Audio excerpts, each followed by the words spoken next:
Pessoal, boa noite para vocês, tá? A nossa reunião está sendo gravada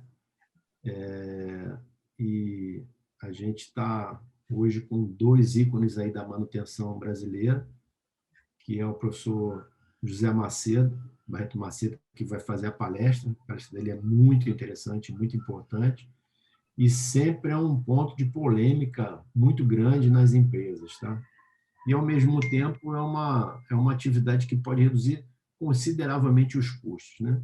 A palestra, o bate-papo da gente hoje vai ser moderado pelo professor Francisco das Chagas, que também é um outro professor importantíssimo no cenário brasileiro.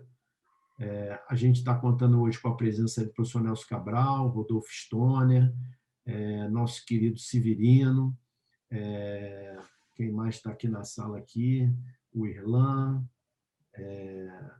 o José Luiz Basso, Vinícius, deixa eu ver mais. Enfim, gente, vocês sejam muito bem-vindos à nossa sala. Nosso bate-papo ele tem dado um resultado super importante. As pessoas têm gostado muito do que têm assistido e participado. O professor Frank também está na sala.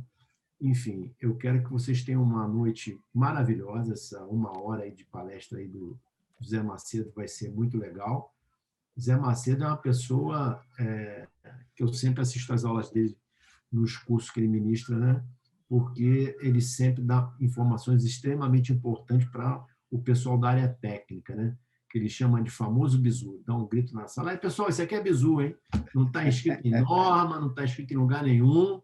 Vou passar a bola aqui para vocês e vocês não percam isso aí de vista. Anota no caderninho. Aí o pessoal fica maluco com a aula do Zé Macedo, porque realmente ele consegue fazer de uma forma muito coisa complexa e ficar muito simples, né? Então, eu queria passar a palavra agora para o professor Chagas, que é o moderador da sala. Professor Chagas, por favor, fique à vontade. O bate-papo é de vocês.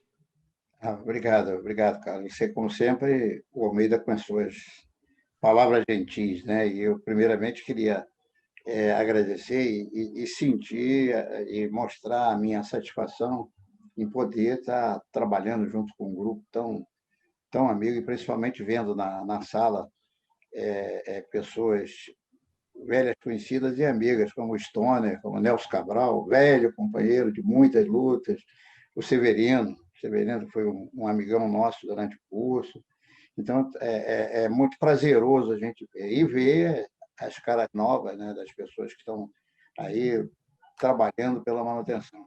Eu queria só, ao início desse nosso bate-papo, lembrar que no último bate-papo que eu participei, que a gente participou, houve uma homenagem a um grande, a figura da manutenção, amigo meu particular, muito amigo particular do Nelson, que a Covid levou, foi o Rogério Arcuri.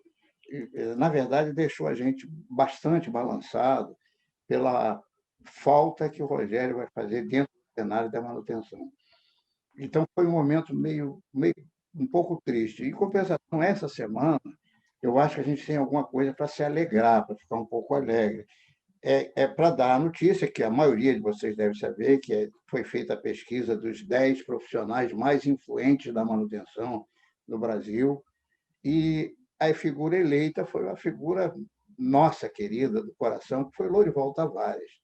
Então, é uma notícia para dar alegria, né? Se na semana passada a gente ficou entristecido, hoje a gente está alegre, porque está sabendo que o Lorival, velho companheiro de luta lá de Furnas e das lutas de manutenção, foi eleito muito justamente um dos 10 profissionais, o primeiro, né, mais influente da área de manutenção nacional. Então, eu deixo aqui os meus parabéns, o meu reconhecimento ao Lorival por todo o trabalho que ele faz nessa área de manutenção, que vem sendo reconhecido por todos.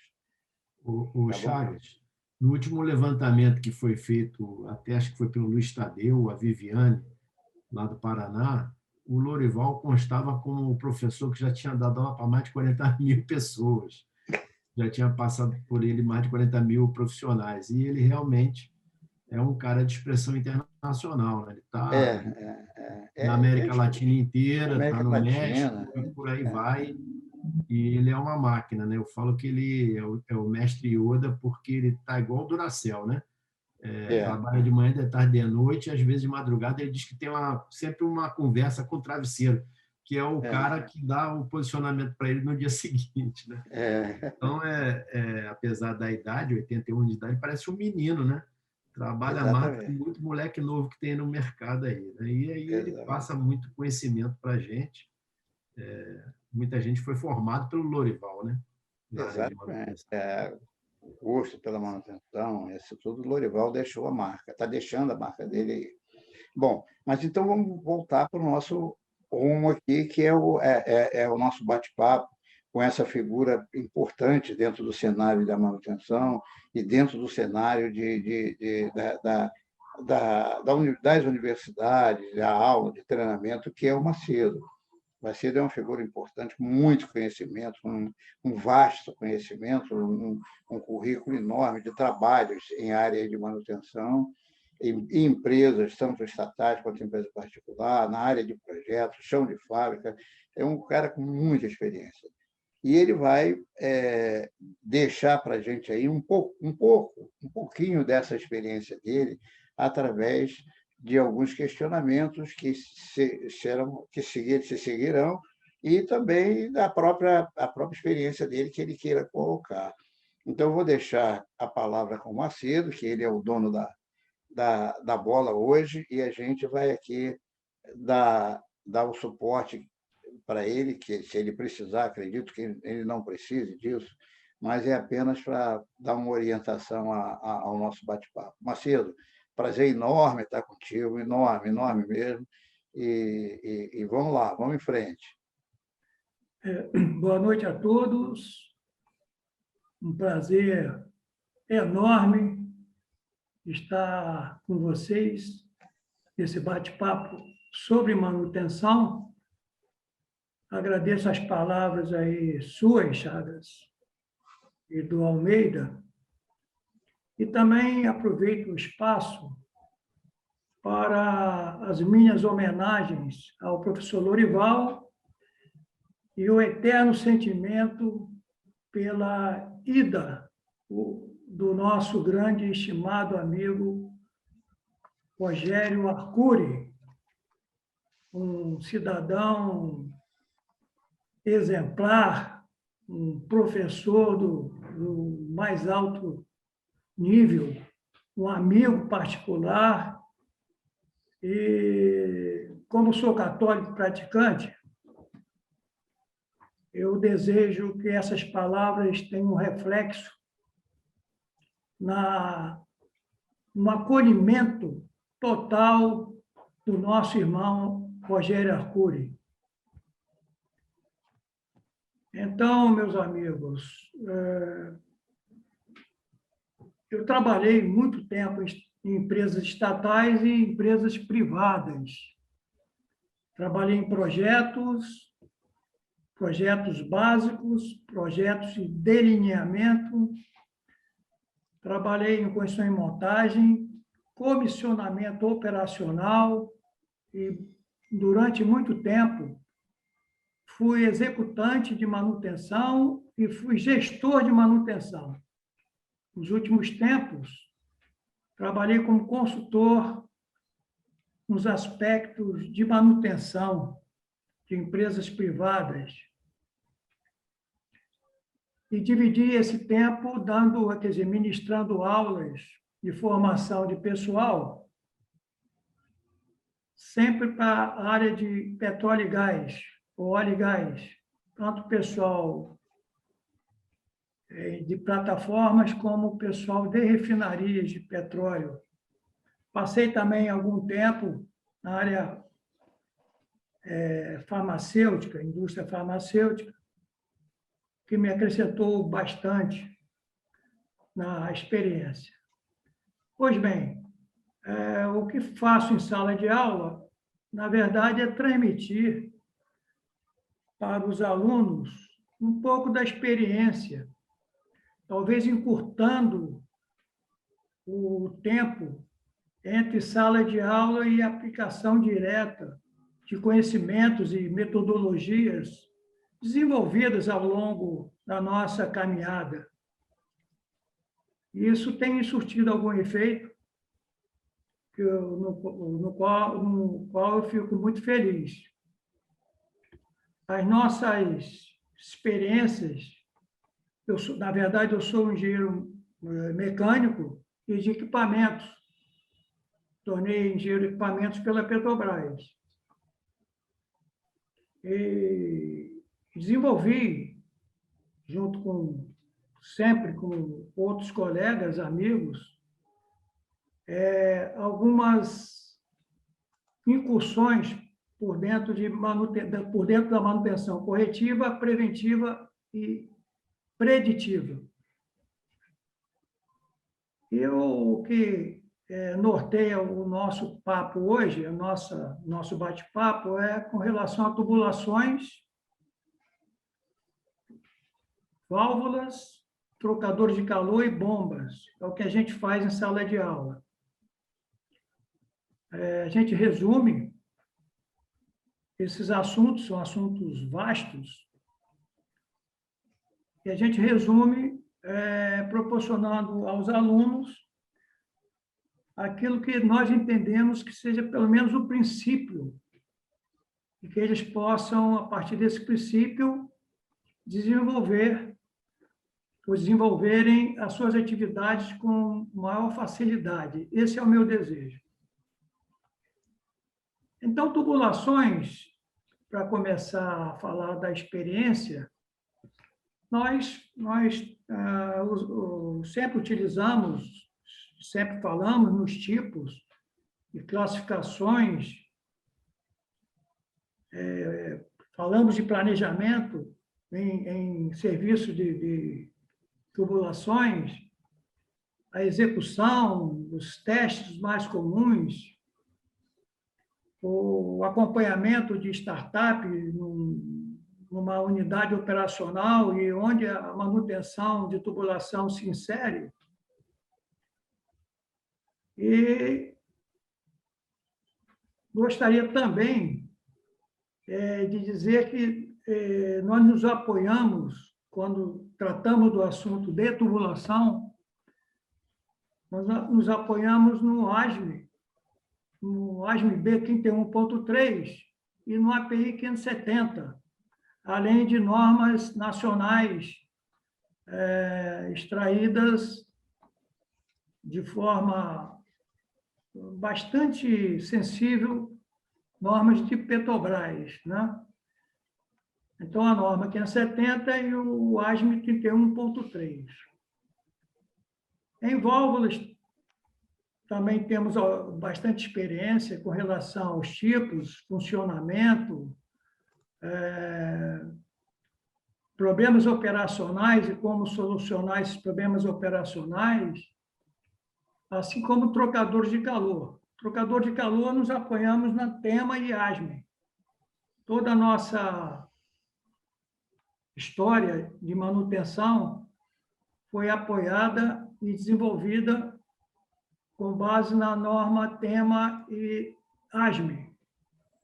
E trocadores de calor, assim como tubulações de válvulas, é um assunto que domina, eu diria, todas as etapas de manutenção de qualquer empresa, pode ser ela estatal ou privada, qualquer indústria que processa seus produtos e com as variáveis sempre de pressão e temperatura, ou no sistema de economia de energia, ou no sistema de expansão energética. Esse binômio pressão-temperatura, esse binômio está contido sempre nos processos por onde passamos e por onde fazemos manutenção. E, para fechar o ciclo dos assuntos que nós praticamos, nós queremos falar de bombas industriais, seus tipos, seus componentes, o processo de cavitação, bastante importante e pertinente às pessoas que trabalham em manutenção e operação, né? E manutenção, às vezes, não se presta apenas para trocar, ou reparar, ou planejar uma intervenção, ela se presta também para apoiar e tirar dúvidas com relação ao funcionamento de equipamentos para o pessoal que opera, né? É o pessoal que precisa do apoio da manutenção, eu diria, side by side. Eu não antevejo nada, nunca vi nada diferente, nenhum processo ser produtivo, positivo, sem que esse estilo side by side não fosse presente. Sempre defendi, sempre trabalhei dessa maneira e possivelmente até onde for eu vou defender essa prática. O homem de manutenção ele deve se prestar também a auxiliar o pessoal de operação com relação a como funciona cada ponto. Embora ele saiba operar, o homem de operação saiba operar, ele foi treinado e qualificado para isso, porém, o que reina dentro dos equipamentos, quer seja bombas centrífugas ou de deslocamento positivo, o trocador de calor, de casca e tubo, feixe soldado, o airpin, o PEC-NOX, o trocador de placa, o que reina dentro desses equipamentos, só o pessoal que faz manutenção, e que estudou e foi qualificado para tal, é que sabe o que ocorre dentro desses equipamentos.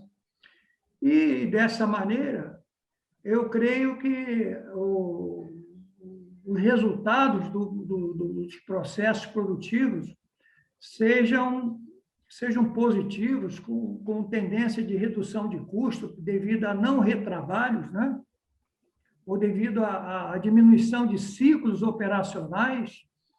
Nós falaremos um pouco sobre ciclos operacionais, a influência que tem em tubulações, principalmente, e no processo de vibração, através desses ciclos operacionais. E essa é a nossa prática, né? Deixa eu aproveitar a tua dica aí, a tua deixa aí. Nós estamos ansiosos para tirar um pouco da tua vasta experiência, de tudo que você já passou na indústria, do que você já viu. Interessa muito para cada um de nós ter um pouco disso aí. A gente sabe, os assuntos são vastos, né? Tubulação, válvulas, trocadores de calor, bombas. A gente vai precisar de uns 4 dias para falar disso, ainda mais você, né? E num bate-papo desse, eu acredito que a gente vai ter que atender os anseios das pessoas que estão lá do outro lado. Certo.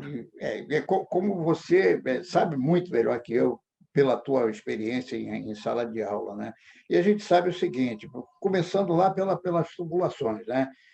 Um grande peso em qualquer instalação industrial, desde a parte de quando começa a se fazer um projeto, o cara vai fazer o cálculo para saber quanto vai custar a montagem de uma instalação industrial. O peso maior está em tubulação, a maioria dos processos, né, dos projetos.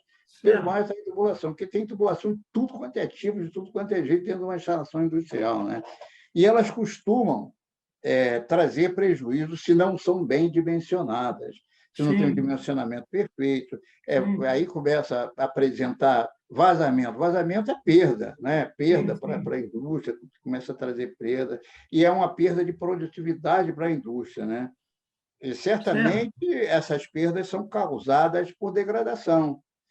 E aí, pela tua experiência, quais são os mecanismos de degradação em tubulações mais comuns? O que existe mais de comum nesses mecanismos de degradação dentro da tubulação? O que você tem assim mais vivo na tua cabeça? Charles, uma pergunta, eu agradeço aí essa pergunta.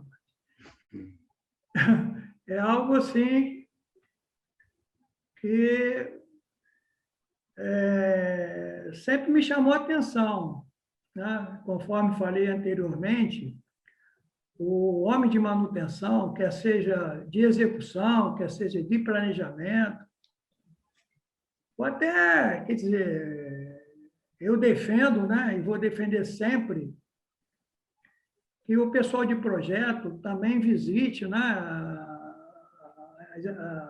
as áreas onde ele projetou, né, deve ser muito bacana para o cidadão que projeta a tubulação visitar lá os sistemas de tubulação e operação, deve ser muito bacana, e eu defendo isso. Nos últimos tempos, eu trabalhei em projeto e falava isso para os meus amigos de projeto, seria muito interessante, né? Que eles participassem também e colhessem o feedback do pessoal que opera, o pessoal que faz manutenção, para que se aprimore, né? Cada dia mais os seus projetos, e são bons projetos, né? Aqui meus elogios a essa grande turma de projetos, um prazer muito grande. Trabalhei, inclusive, em fóruns, projeto de fóruns, uma turma excelente aí. Mas eu defendo isso. Até porque são infinitas as possibilidades, né? Com relação à qualidade, a melhoria contínua, a redução de custos, por aí afora. Chay, com relação à tua pergunta, eu acho que me sinto confortável até de falar sobre isso. Tá? Isso serve também para o pessoal de planejamento, é uma defesa que eu faço também. Trabalhei a vida toda também fazendo manutenção, execução e planejamento. Não consigo enxergar manutenção sem planejamento, não consigo. Não dá para separar as duas coisas. É muito difícil, porque eu acho que, quer dizer, manutenção pode ser uma coisa muito simples, pode ser uma coisa muito complexa. Por exemplo, manutenção, vou responder, só queria usar esse gancho. Manutenção de uma parada técnica de manutenção, né? De uma refinaria, de uma unidade ou 2 unidades, é algo muito complexo. Como usina nuclear, é muito complexo. E se não tiver um grupo de pessoas com experiência em manutenção, em projeto, e esse grupo faça parte do planejamento, ficamos, assim, sem planejamento, ficamos semelhantes a Alice no País das Maravilhas. Para onde eu vou? Qualquer lugar serve. E não é isso que queremos. Não é isso que defendemos. Defendemos que uma parada, quer seja em plataforma, onde participamos de retrofit de grandes máquinas, tem um início e um fim. Tem uma data de início e uma data de fim. Porque time is money. Um dia de uma plataforma parada, um dia de uma refinaria parada é um custo imenso. E não trabalhamos desta forma, não gostamos. Gostamos do início e fim, com sucesso, né? É o que defendemos. E vamos adentrar aí pela tua pergunta. Eu divido até, Chagas, em dois segmentos, né? No segmento externo, existe uma contribuição muito forte do solo. Quando a tubulação está deitada com suportes, enfim, próximo ao solo, dependendo do grau de corrosividade do solo, existe já uma influência quando está no solo. Quando está em pipe rack, a coisa já é atenuada. Aí, o ambiente atmosférico é o grande é o grande ente que provoca dano em tubulação. Por exemplo, uma atmosfera onde reina particulados de enxofre e cloro, principalmente. Particulados de enxofre e cloro, né? Esses elementos, eles deterioram a superfície externa das tubulações. E dependendo do grau, da quantidade de elementos de enxofre e cloro, e também soda cáustica, né, elementos cáusticos, há um dano na vida útil das tubulações, mesmo sendo pintadas, mesmo sendo protegidas com proteção catódica, com anodo de sacrifício, né? Há uma degradação, sim. Daí a preocupação de fazer um bom revestimento nas tubulações, uma pintura adequada, com procedimentos adequados, uma especificação de tintas, uma especificação adequada e uma metodologia de aplicação de tintas adequada. Tintas e outros elementos, como fita adesivas de alta performance, e por aí afora. E também, quer dizer, a nível interno, conforme falei anteriormente... Isso que você falou, é só para mim ter um entendimento. Externo. O que você falou é uma degradação de origem química na parte externa das tubulações, que poderão ocorrer e levar, esse mecanismo de degradação pode levar a uma falha. Isso, né? Há uma falha, dependendo aí, se, por exemplo, na região de solda, na região de ventes e drenos, curvas, se as soldas não forem assim acompanhadas com seus ensaios, exames, com a técnica de qualificação dos soldadores, tiver uma inclusão de escória, uma falha lá na raiz da solda, tem uma influência muito grande, tá? Uma influência muito grande. Há uma degradação sensível, tem influência muito grande. E da então, parte esse é um interna, efeito químico da parte externa. E você ia falar da parte interna, desculpa eu ter te interrompido.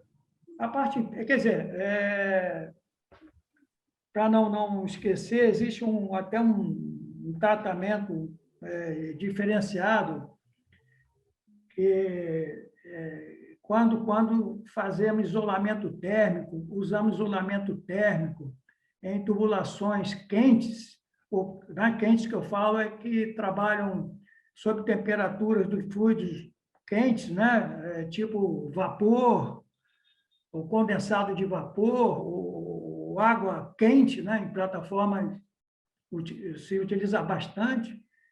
Nós utilizamos o revestimento chamado isolamento térmico, que é o hidrossilicato de cálcio na grande maioria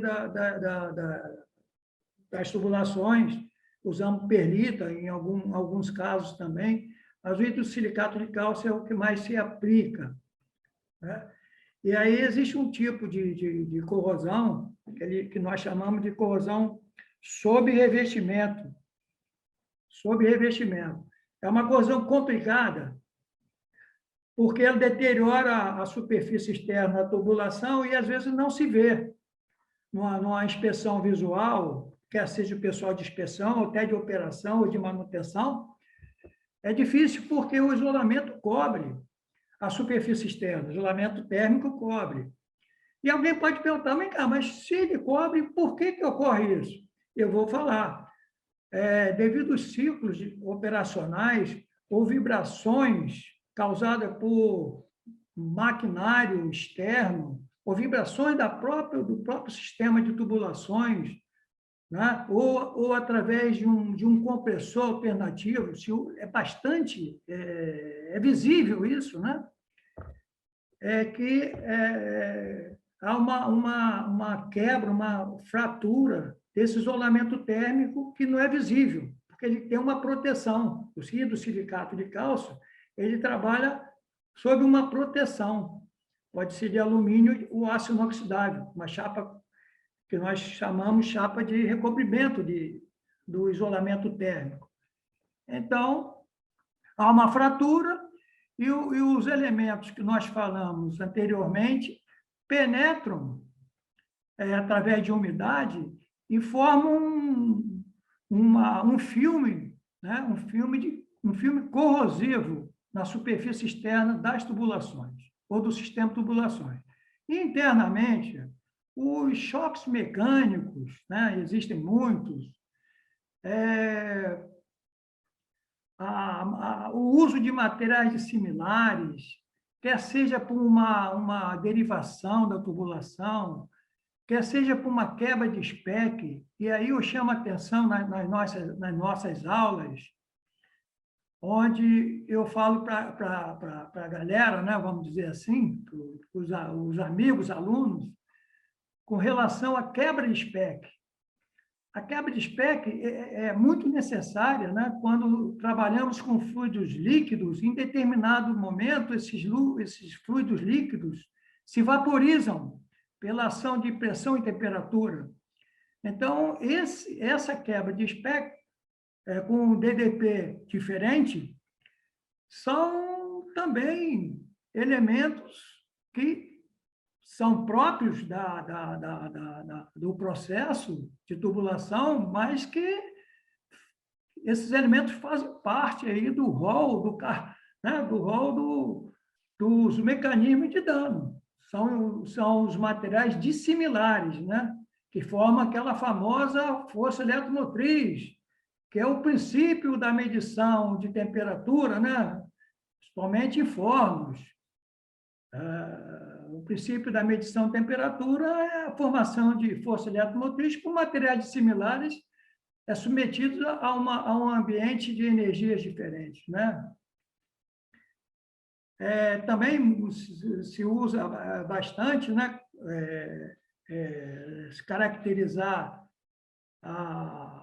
o dano, o mecanismo de dano, por fluidos bifásicos, que é uma coisa bastante natural em algumas indústrias, utilizam nos seus processos fluidos bifásicos. Esses fluidos bifásicos promovem uma redução ou um aumento da taxa de corrosão na superfície interna das tubulações. Ou seja, são vários mecanismos, né? A variação de temperatura também, né?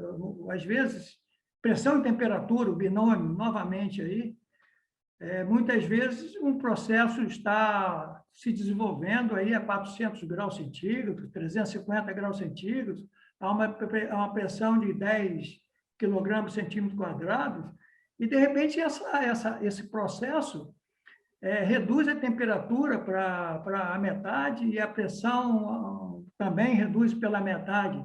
Essa variação induz a redução da espessura da parede das tubulações.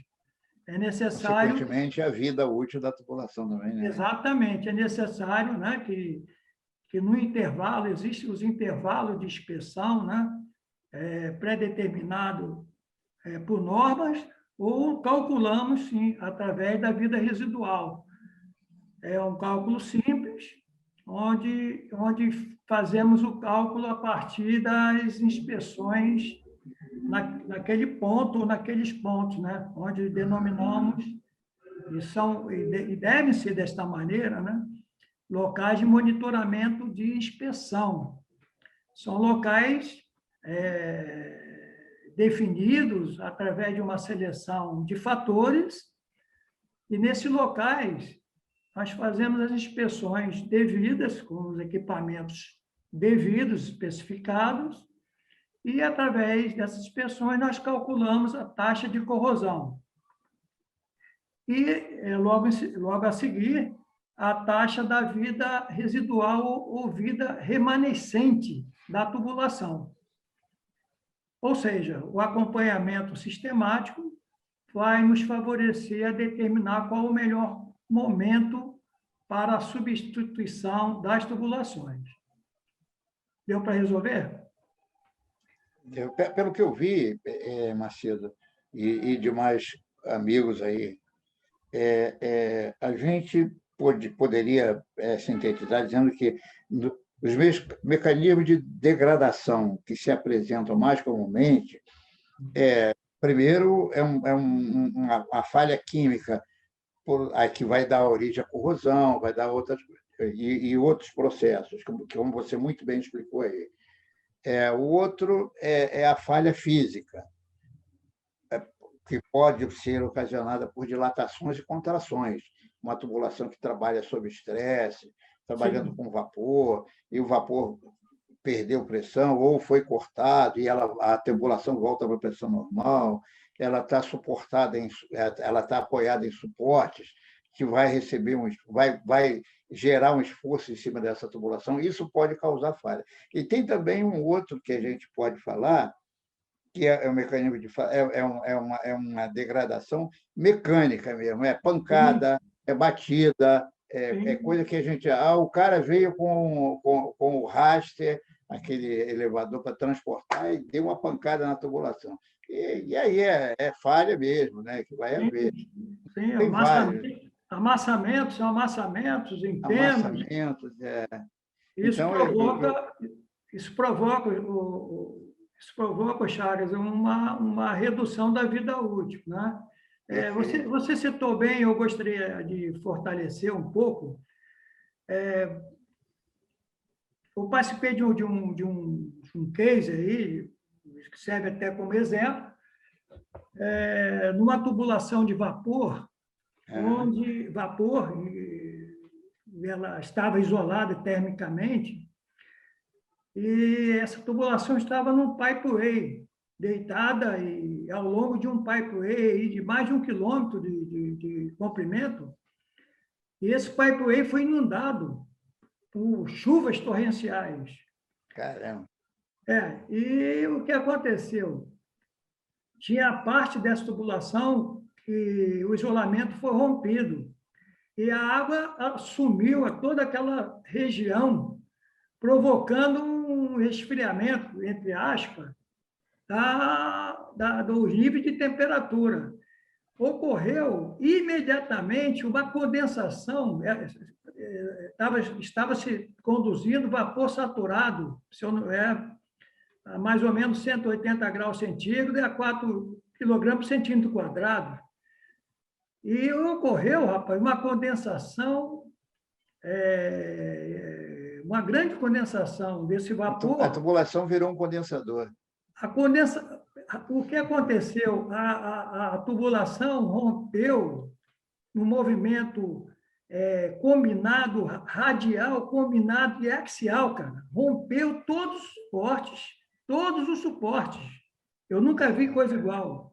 Todos os suportes de apoio foram rompidos e houve rompimento na curva, na chegada de uma unidade de processo. Foi um exemplo assim, nunca me saiu da cabeça. Foi raro, mas aconteceu, né? A tubulação ela foi projetada para transportar vapor, né?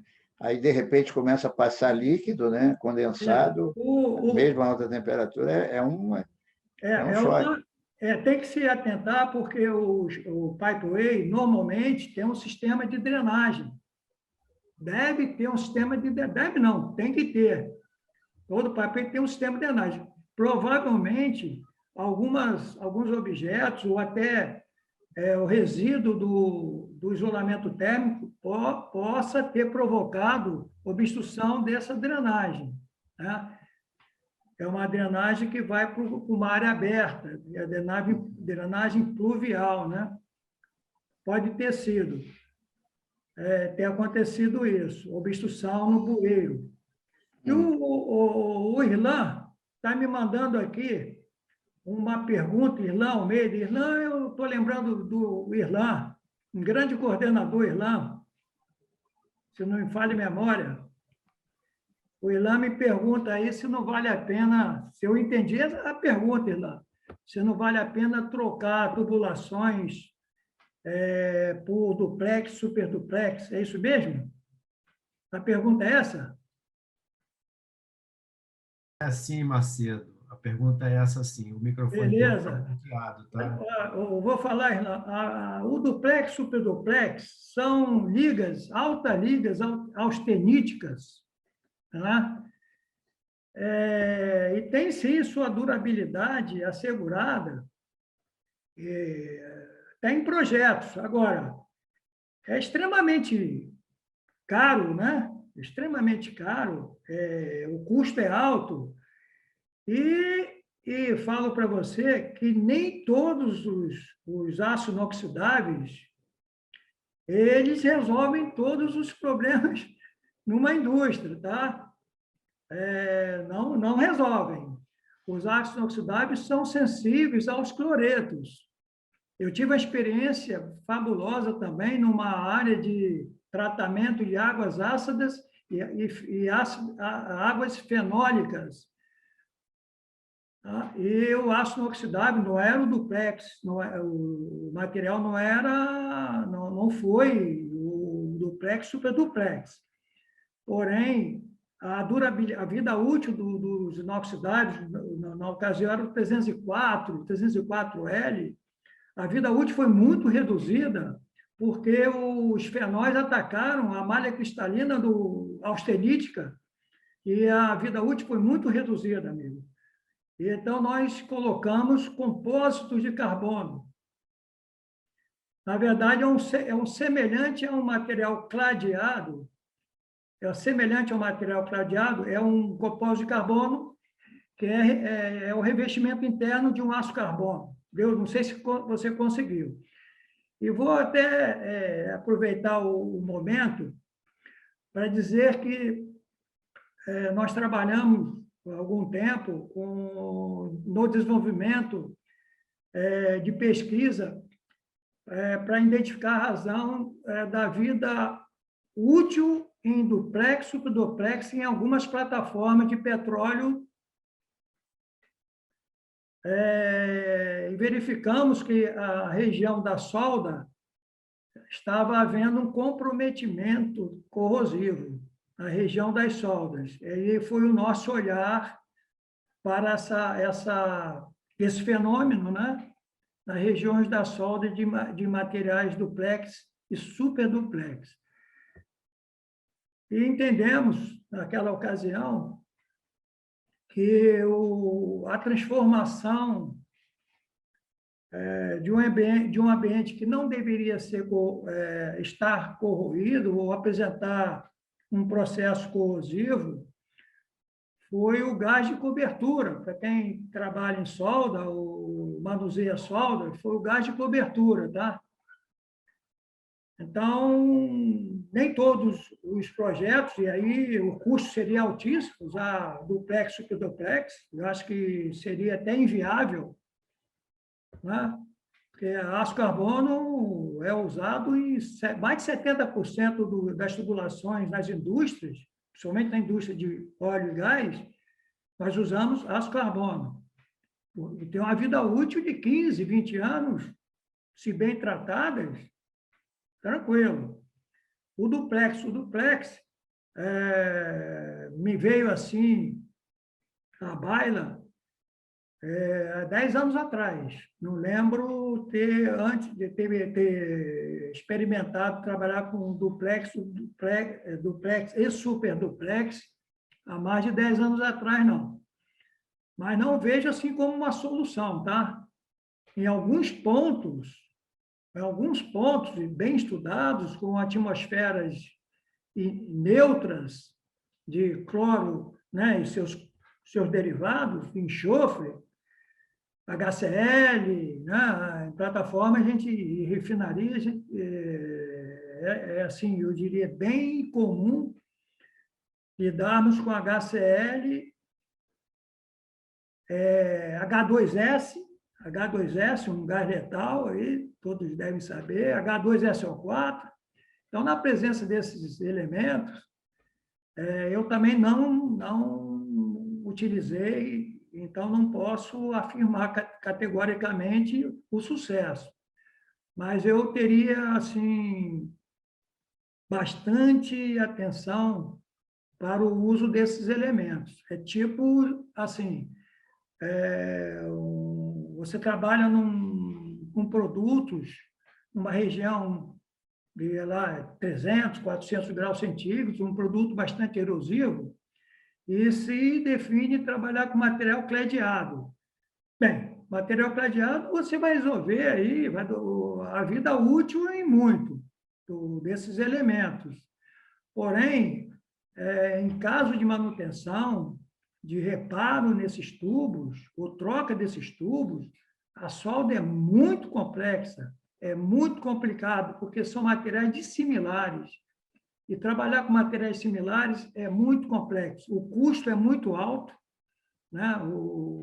Os procedimentos de soldagem são bastante específicos, a mão de obra tem que ser muito bem qualificada, muito diferenciada, para você conseguir sucesso, porque as não conformidades tendem a ser muitas, além do material que poucos são os fabricantes, as siderúrgicas que fabricam materiais cladeados no mundo inteiro. Estou falando a nível internacional, tá? Então, o uso desses materiais deve ser com muita cautela, com muito estudo, muita análise, para que não tenhamos insucesso, que não é o que a gente defende. Acho que, não sei se consegui atender a demanda do Irlan, meu amigo Irlan.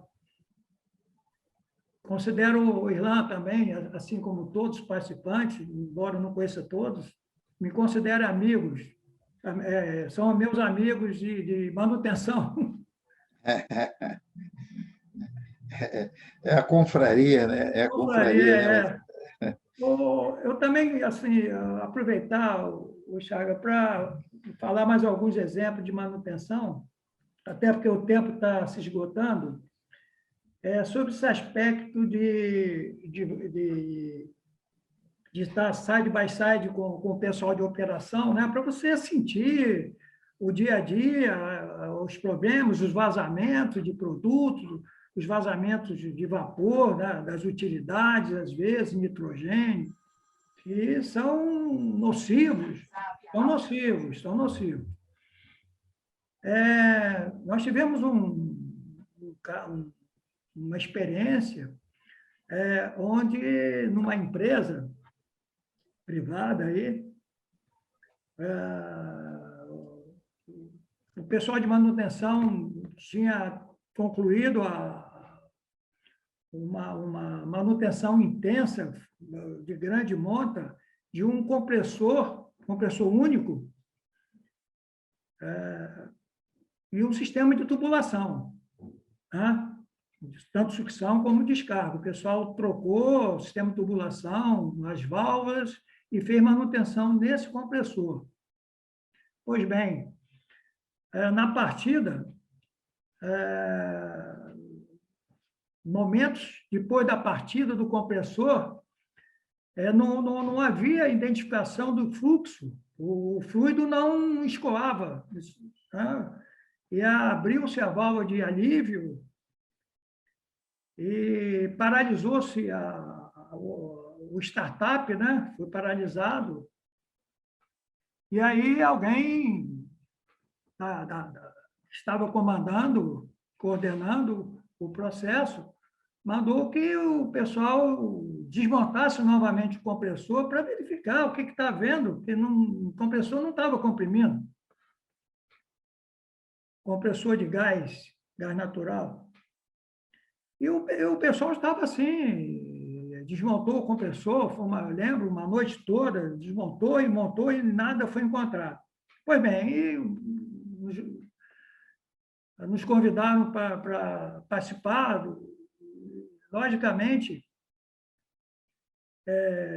nós pegamos os documentos de engenharia, né? Os PFDs e os PENADIs, para verificar as linhas e tudo mais, visto que o pessoal que estava montando já o compressor não havia informado que nada havia encontrado. Pois bem, pegamos o fluxograma de processo e fomos para e passo, olhando cada metro da tubulação de sucção e tubulação de descarga.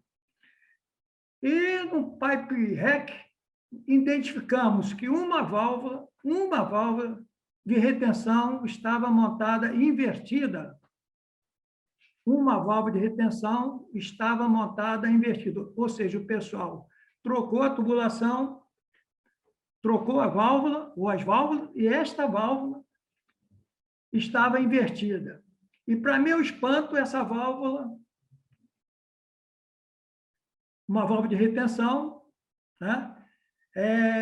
Estava com a seta indicativa do sentido do fluxo, estava, para mim, assim, me chamou a atenção, a seta estava bem visível e pintada, alguém pintou, e não precisa, ela já vem no corpo da válvula, e aí foi a solução. Mandamos, assim, solicitamos que a válvula fosse instalada corretamente, e o pessoal de operação iniciou a partida e foi um sucesso.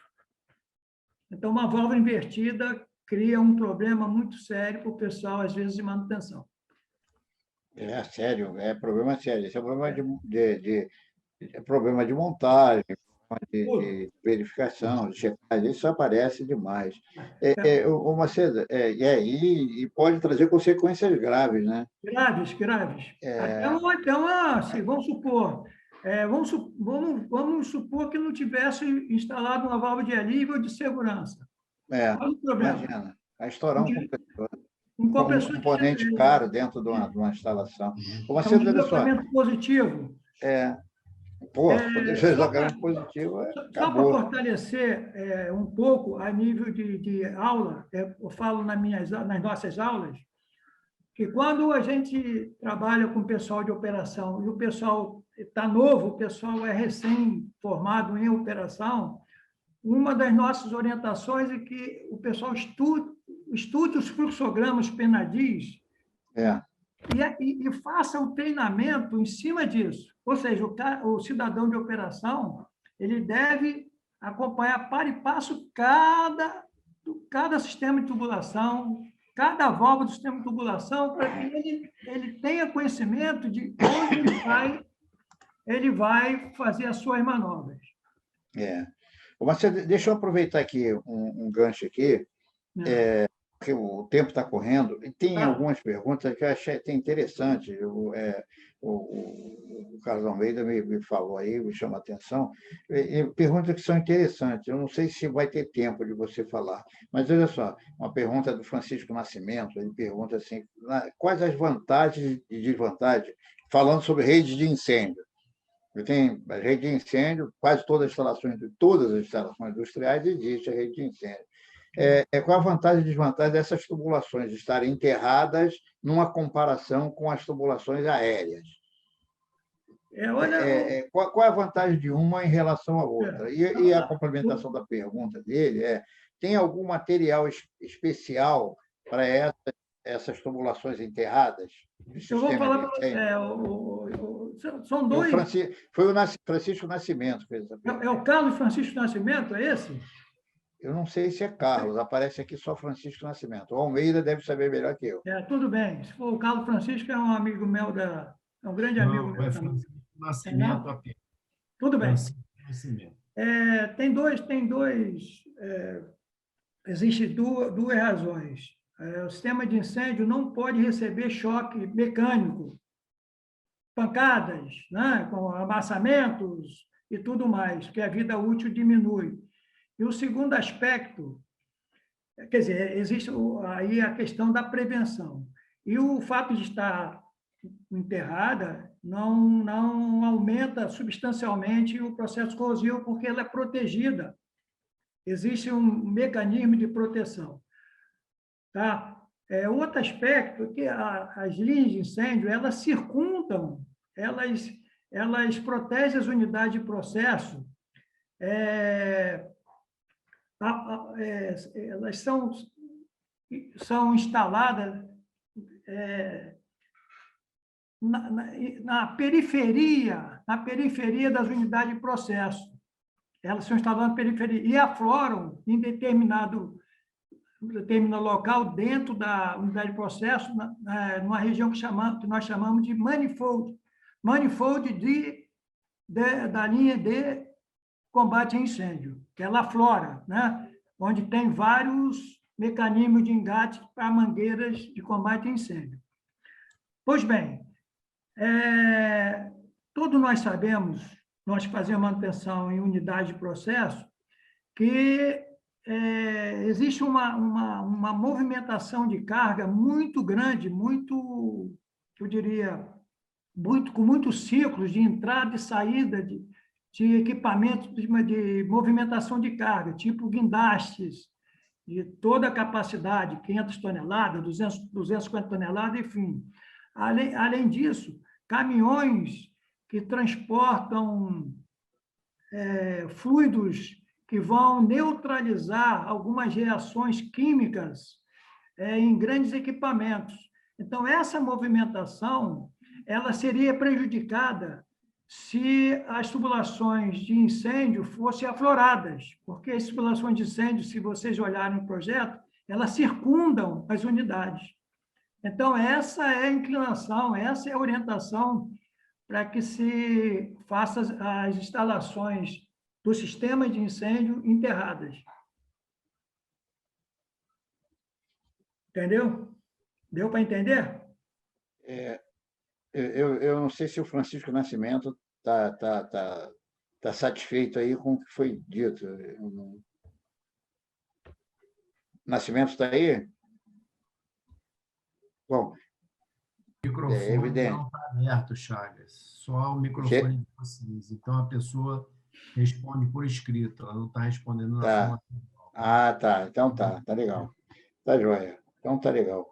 Mas então eu acredito que sim, né? Mas as tubulações enterradas, elas têm sempre o problema dos processos corrosivos. E aí você tem as tubulações com material próprio para isso e os sistemas de proteção catódica, etc., para proteger exatamente e evitar que essas tubulações sofram dano. Ainda mais sendo de proteção contra incêndio, né? Que é um equipamento de segurança das plantas. Seja isso. Charles, só que o Francisco colocou alguma coisa que existe o pipe rack, sim. Dentro das unidades de processo, os pipe racks têm outras finalidades, tá, Francisco? Não só o pipe rack é usado para tubulações. O pipe rack é usado também para sistemas de cabos elétricos de grandes dimensões e instrumentação. Tá? Instrumentação. E esses cabos não podem sofrer nenhuma agressão por vazamento de água ou qualquer outro mecanismo. Então, ao chegar na unidade, tá? Eu vou passar para vocês, eu nunca vi tubulação de incêndio em pipe rack, até porque, quando ela chega na unidade, conforme falei, ela aflora numa área livre das unidades, num local chamado manifold de combate a incêndio. Manifold de combate a incêndio. Ok? Ela não chega, não tem necessidade nenhuma de ir para o pipe rack, nenhuma necessidade. Ela já chega da unidade e aflora no limite de bateria, praticamente, da unidade. Eu acredito que seria um desperdício. Alguém mais? Gostaria de trocar experiência?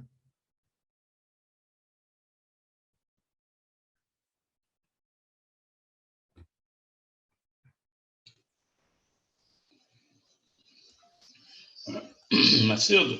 Oi.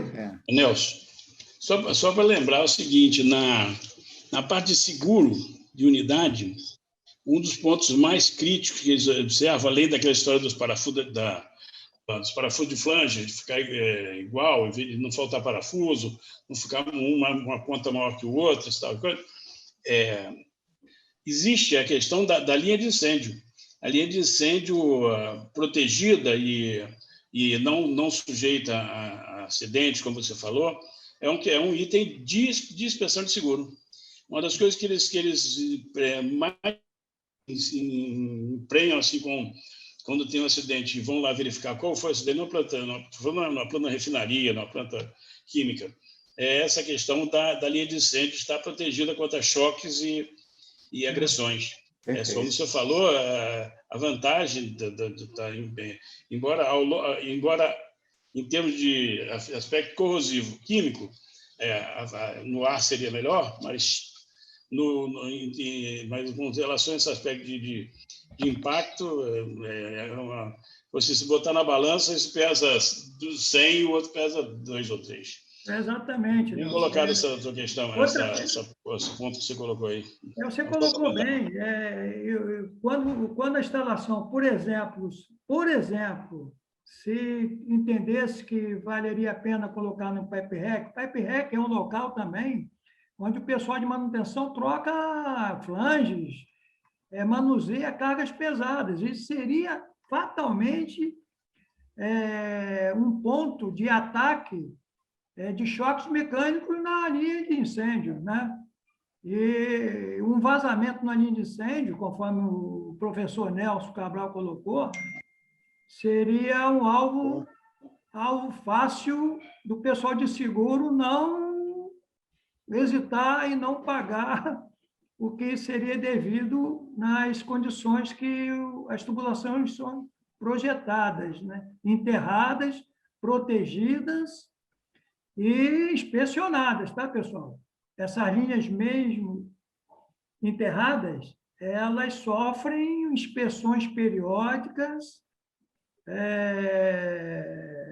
pontuais às vezes, com vários mecanismos de exames, tá? Elas são mapeadas e inspecionadas. Não é por estar enterradas que ficam neutras ou ficam isentas de inspeção. Pelo contrário, elas são inspecionadas, são pressurizadas, agentes de incêndio são pressurizadas. Não sofrem agressões, mas são inspecionadas. Certo? Ok. Macedo, mudando um pouco aí o rumo da prosa, como diz o mineiro, mudando o rumo da prosa, era previsto isso, a gente certamente não teria tempo de falar sobre todos os assuntos, porque o assunto é muito vasto. Muito assim, rapidamente, você falou que ia ter uma abordagem sobre trocadores de calor. Quais são as manutenções mais comuns em trocadores de calor? O trocador de calor tem um monte de tipos, tem uma variedade enorme de tipos de trocador. Eu vou citar rapidamente 3 tipos, sendo uma que o pessoal de manutenção às vezes participa e às vezes não precisa nem participar, dependendo do local onde os trocadores estão instalados. Os projetos já prevêem bypass. Todo mundo sabe o que é um bypass de um trocador de calor, de uma bomba, compressor e por aí afora, né? E dependendo do grau de incrustação nos trocadores de calor, o pessoal de operação faz um backwash. Backwash não é nada mais do que o retorno, o retorno do fluido que está na descarga do trocador de calor para o interior do trocador de calor para o diferencial de pressão. A pressão de descarga, ela volta para a pressão de sucção. Com essa limpeza, muitas vezes se consegue resolver um problema simples de obstrução, tá? Utilizando o bypass. Uma metodologia de de limpeza do trocador, que nós, inclusive nós fazemos exercício em sala de aula, é o flushing, uma limpeza química flushing. É simples, existe um procedimento, todo mundo pode aplicar, fácil de aplicação, e a gente ensina em sala de aula.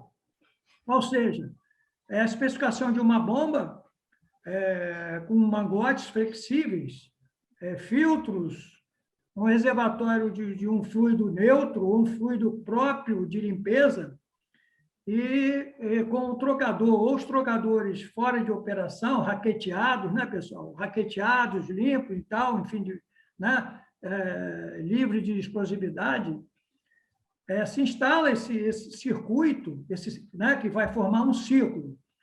E a bomba, o cuidado que tem que ter, é que ela tem que promover um deslocamento da massa, do fluido que vai ser usado para o flushing, com o número de reinos em torno de 4.000, um regime turbulento.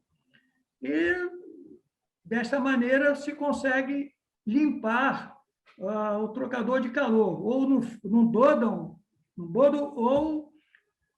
ou no casco, ou nos dois, simultaneamente. Nós fizemos isso algumas vezes por requerimento de empresas privadas para trocadores de resfriamento de óleo lubrificante em grandes compressores. Com o tempo, esses trocadores eles tendem a ter uma incrustação pequena, metálica, no interior dos tubos. E com essa metodologia, essa técnica, se resolve com facilidade a remoção de incrustação no interior dos trocadores de calor. Tá? Isso é simples, a gente explica em sala de aula. Aqueles que me deram o prazer, a gente pode fazer o aprofundamento mais adequado com relação a essa limpeza química para remoção de elementos nocivos à troca térmica. Outro procedimento de manutenção de trocadores é quando tem tubos obstruídos, tubos que promovem a dificuldade, quer dizer, diminuem a troca térmica, né? A performance do trocador. Aí é necessário que se raqueteie o trocador, né? Tire o trocador fora de operação, se bypassa o trocador com a limpeza, remoção do fluido circulante, e se abre o trocador de calor. Retira-se o boleado, retira-se o carretel, retira-se a tampa do flutuante, e aí se faz limpeza por hidrojato, normalmente por hidrojato, ou até varietamento, né? Dependendo aí do grau de sujidade, incrustação, varietamento resolve. Quando não resolve, o hidrojato normalmente resolve. Hidrojato aí com 3.000 libras, 2.000 libras, enfim, né? Hidrojato, a gente sabe que tem que ter todo cuidado devido ao potencial de provocar acidente, né? Ele fura, ele machuca, ele corta, né? Tem que ter todo cuidado com o acompanhamento do pessoal de SMS. Ô, Macedo, posso fazer uma pergunta? Até, sim. Não, eu ia comentar sobre, você comentou um pouquinho, sobre, por exemplo, você faz o teste de feixe lá, mas você não tem tempo, ou não tem feixe, ou não tem tubo para trocar. Tem algum critério para a percentual de tubos e continuar em operação?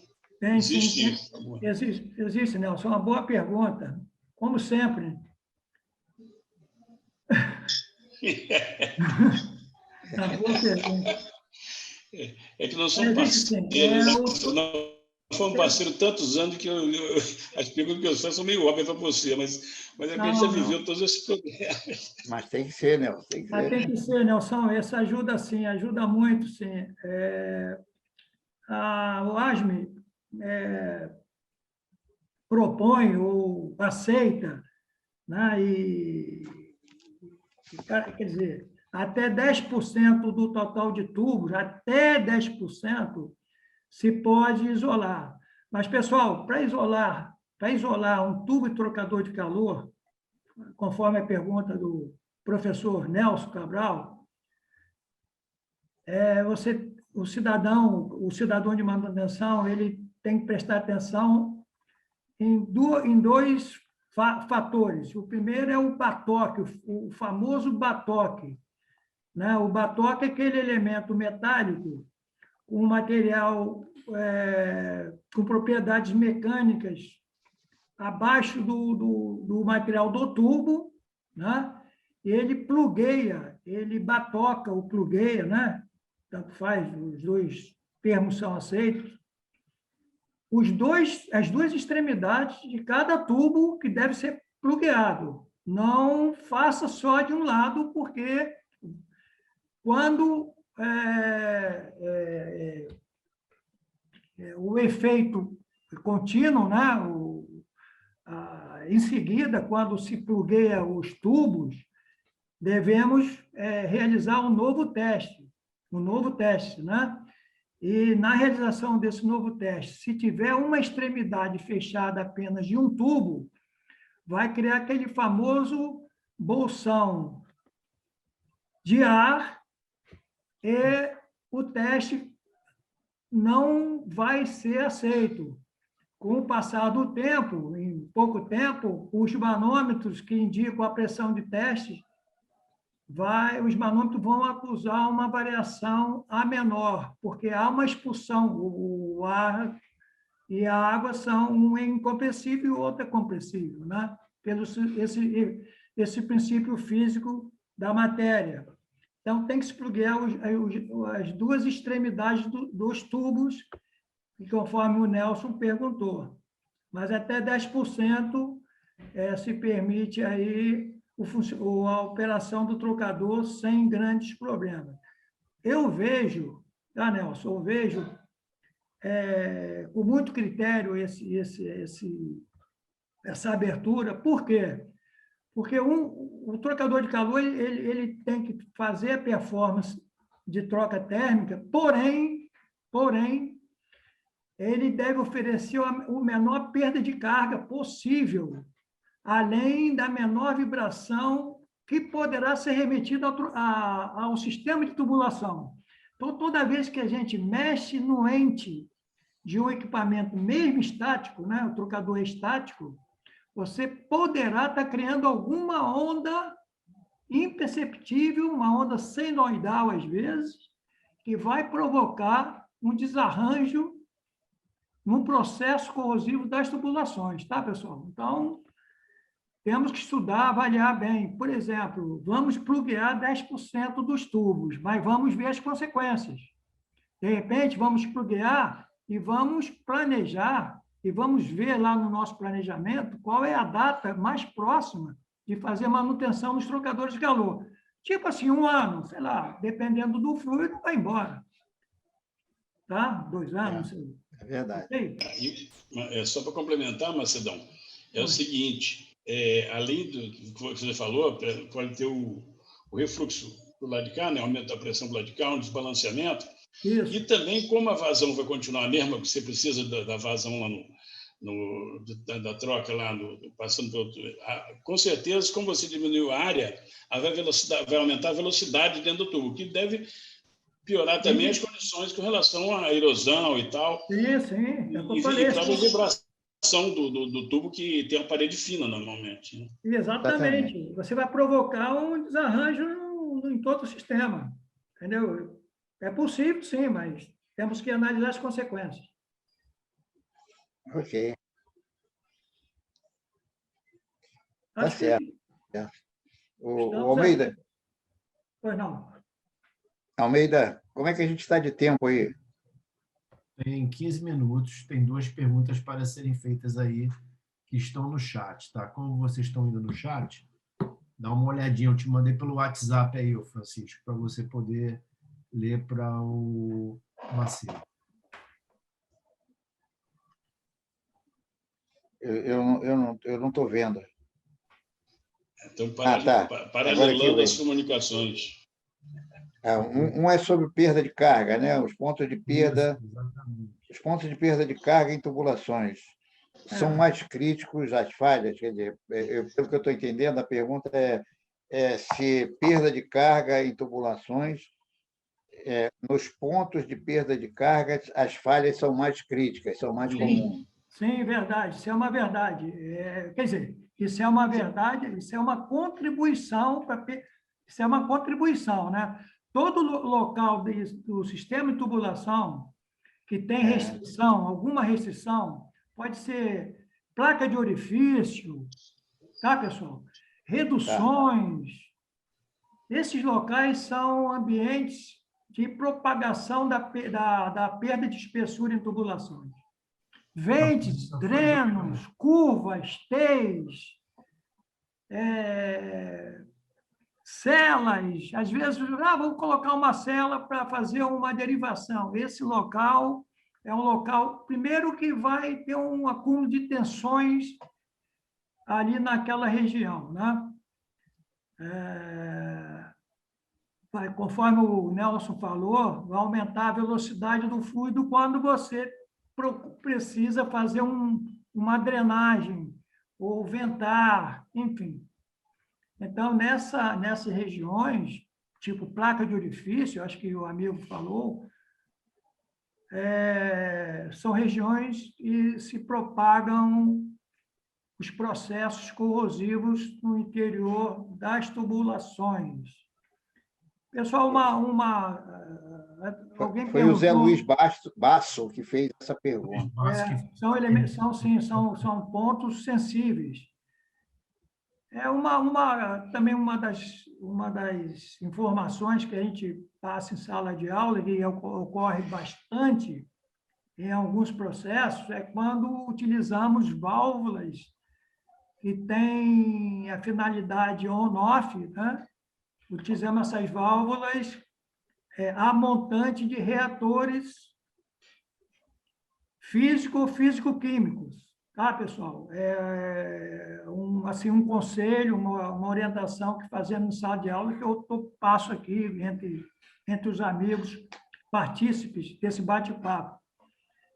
Essas válvulas que não têm a finalidade de controle, não são próprias de controle, não propõem controle a jusante, essas válvulas não podem ser instaladas, e nós já vimos isso, infelizmente, a montante de reatores, porque alguns reatores, pelo menos aqueles por onde passamos, são reatores que recebem uma massa, determinada massa quantitativa, num ΔT. Em cada ΔT é a mesma massa.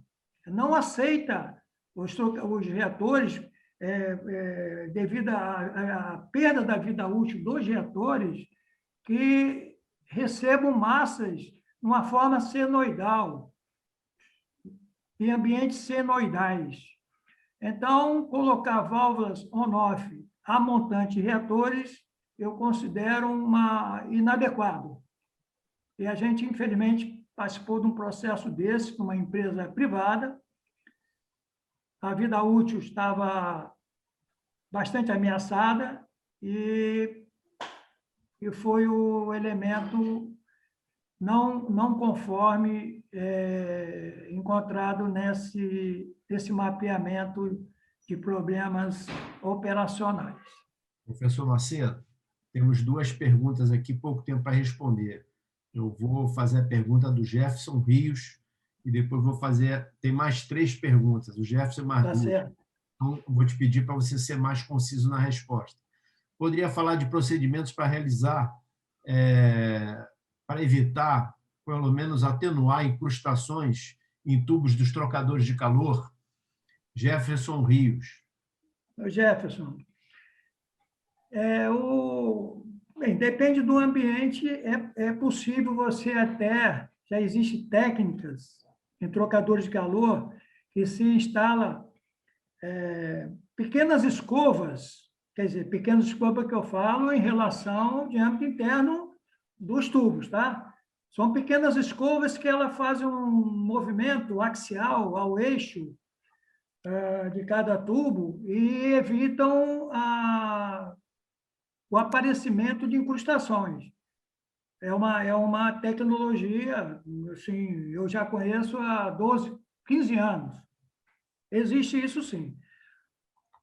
Dependendo do fluido, se for um fluido marítimo, que se instale filtros, tá? Filtros e um bypass desse filtro.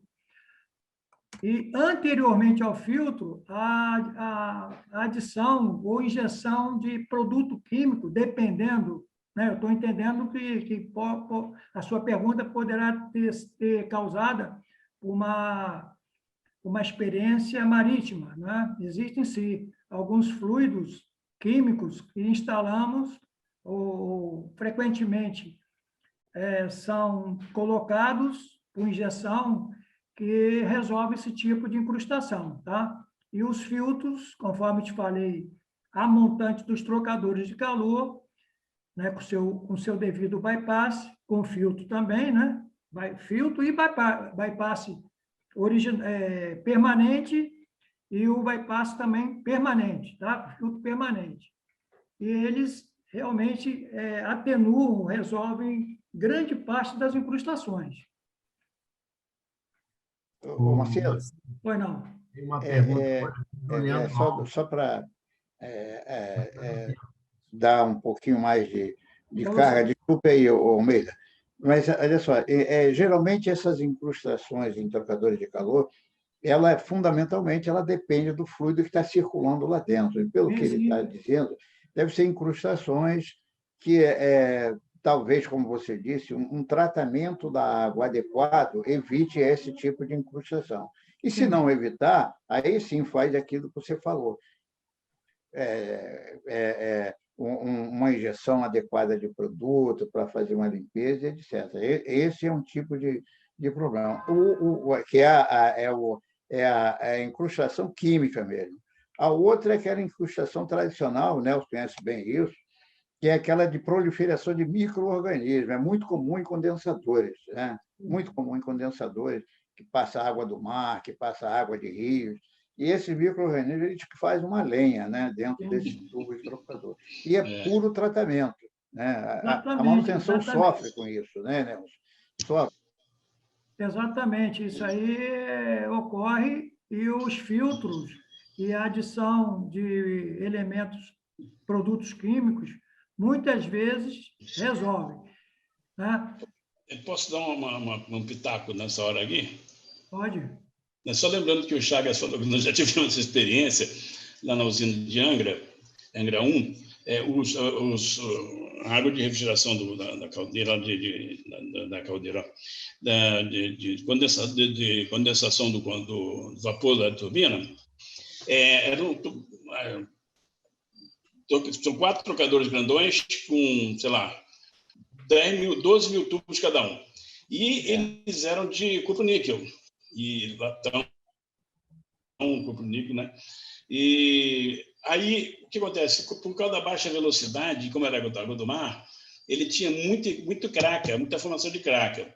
Aí, quando a craca se incorpora ali, como na incrustação falaram, ela faz um fluxozinho, ela muda, faz uma ondazinha, essa onda ela faz um lugar de baixa pressão, e isso é como se tivesse que nem cavitação.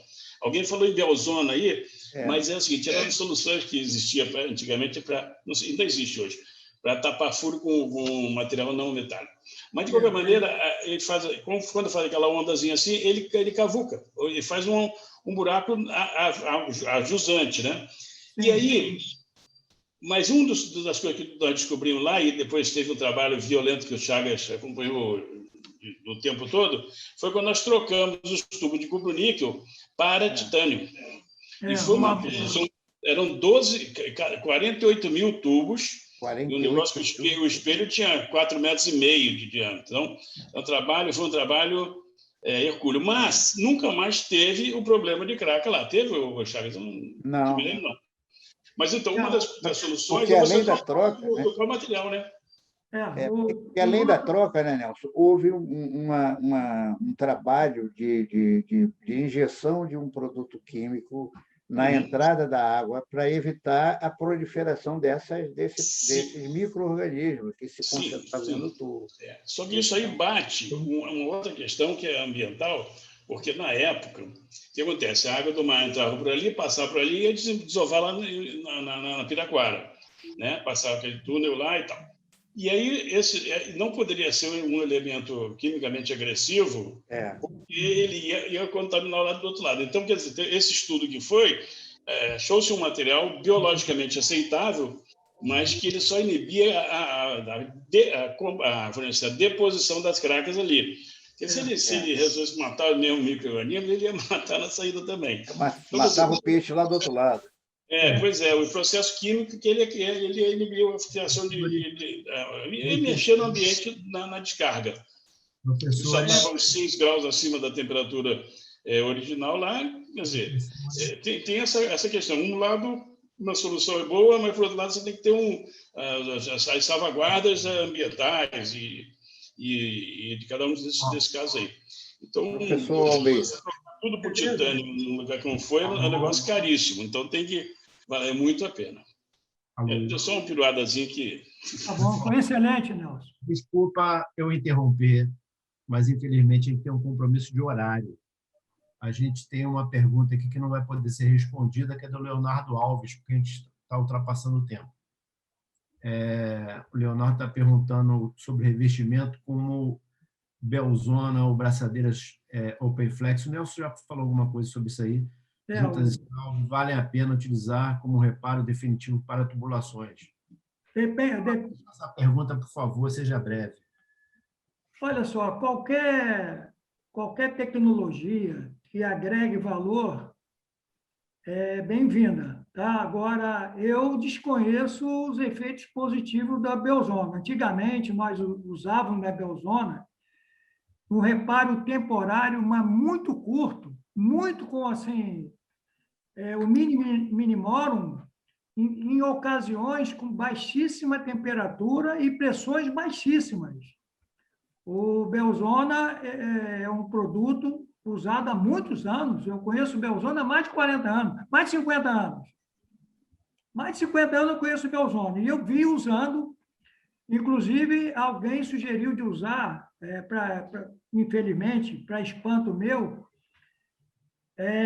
numa sede de uma junta que havia corroído por DDP, uma DDP altíssima, de materiais dissimilares, e a junta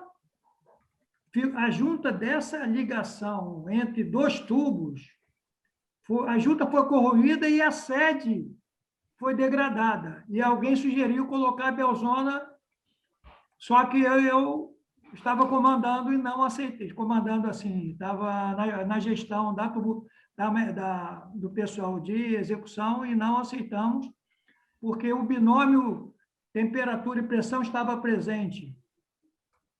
Então, o amigo aí que fez a pergunta, tipo água, você está transportando água do mar com pressões baixíssimas, até uma água potável, desde que não haja contaminação da água potável, né? Não sei aí o caso, se for uma trinca, não sei, por algum tempo, eu acho até que pode usar, mas por uma coisa temporária, tá? A pergunta foi feita pelo Leonardo Alves. Com procedimento, né, acompanhamento. Existem outros mecanismos, né, que resolvem essas pequenas fraturas em tubulações e que dão assim, um tempo de vida bastante aceitável. Tem muitos outros mecanismos. O uso de produtos químicos é meio assim. Eu conheço Belzona desse meu tempo. Se for uma coisa assim leve, o fluido neutro, né, que não pode ser contaminado, tudo bem. Professor Macedo, a gente tem que passar a bola para o professor Almeida, para ele dar o fecho aí, porque são 20h30, 20h30. Tá bom, está na hora. É. Eu agradeço muito aí a todos. Muito obrigado aí pelo tempo que me ouviram, né? E eu quero enfatizar aqui que feliz é aquele que transfere o que sabe e aprende o que ensina, da Cora Coralina, nossa grande brasileira escritora. E, para terminar, se eu falasse a língua dos homens e se eu falasse a língua dos anjos, sem amor, seria como o metal que soa ou o sino que tine. Então, fazendo com amor, fazendo com respeito, sem estresse, e sempre pensando no ser humano, que é para onde a gente tem que caminhar, sempre pensando no bem-estar dos nossos irmãos seres humanos. É dessa forma que nós conduzimos a nossa vida em manutenção. Muito obrigado. Pessoal, como eu escrevi ali no chat ali, se dependesse da gente, o bate-papo iria até amanhã de manhã, porque tem muito assunto para ser discutido. Esse bate-papo que foi feito hoje, ele vai gerar um curso específico do professor José Barreto Macedo, na PUC. Esperamos que seja lançado ainda esse ano, agora no segundo semestre, né? E a ideia é que ele possa ter um tempo de muitas horas para poder conversar com vocês sobre tubulação, válvula, trocador de calor, bombas, e a gente tem certeza que o curso dele vai ser um total sucesso, né? Na próxima semana, nós vamos ter o nosso grande amigo Nelson Cabral, que vai estar falando sobre gestão socioambiental no dia 8/6. Então, eu já tive, agora aqui no chat, eu coloquei lá o link da palestra do professor Nelson Cabral, que realmente, como você já tem assistido algumas vezes aí, ele está sendo um grande parceiro meu nos bate-papos. Vocês pesquisem lá, entra lá no CCE da PUC, façam as suas inscrições no chat, no site deles, nesses links aí, para vocês poderem receber o certificado de participação na palestra, né? Eles dão um certificadozinho para quem está se inscrevendo. Isso é bom em termos de currículo, até porque é de graça, o bate-papo é gratuito, né? E a ideia é estar tentando formar uma rede de profissionais junto do CCE PUC com esse nosso grupo de professores que são brilhantes, né? São grandes ícones da manutenção no Brasil e até internacional.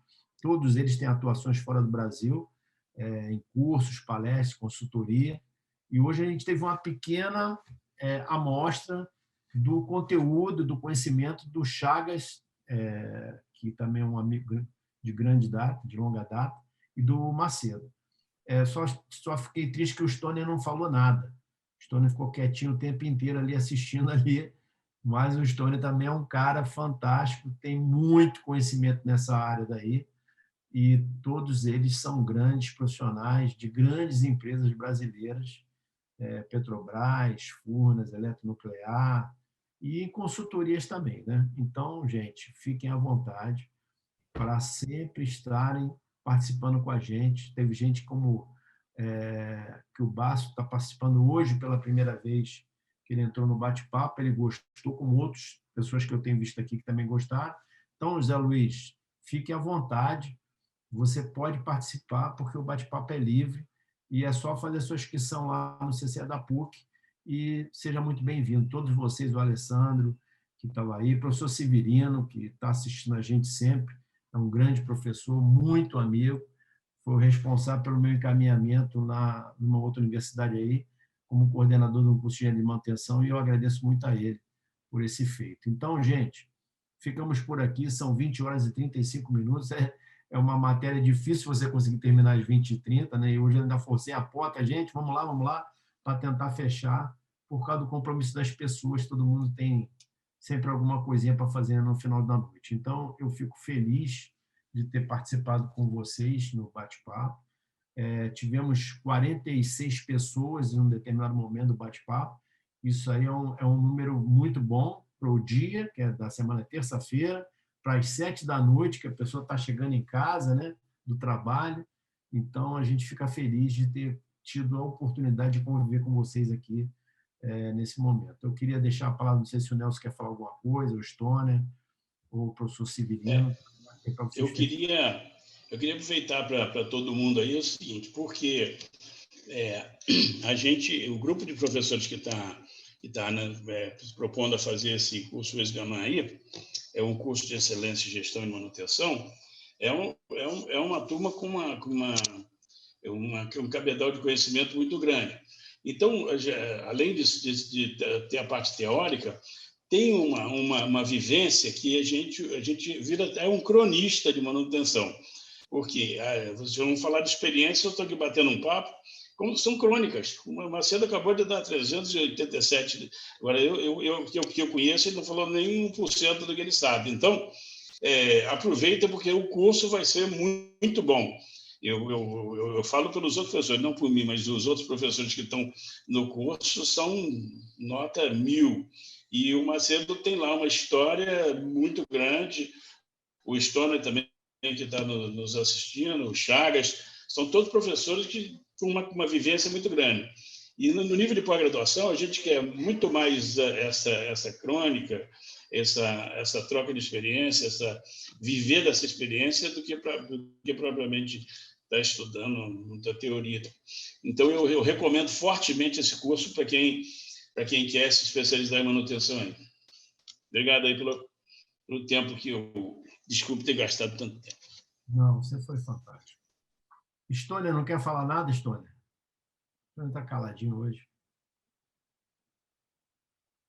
Bom, gente, está todo mundo caladinho, deve estar todo mundo ocupado. Macedo, foi um grande prazer contar com você. Você realmente conseguiu bater acima das expectativas da meta, conseguiu falar uma coisa que o Nelson falou, complexa, você deu uma sintetizada. Agradecer ao moderador, que foi o Francisco Chagas, que conseguiu também conduzir também o processo.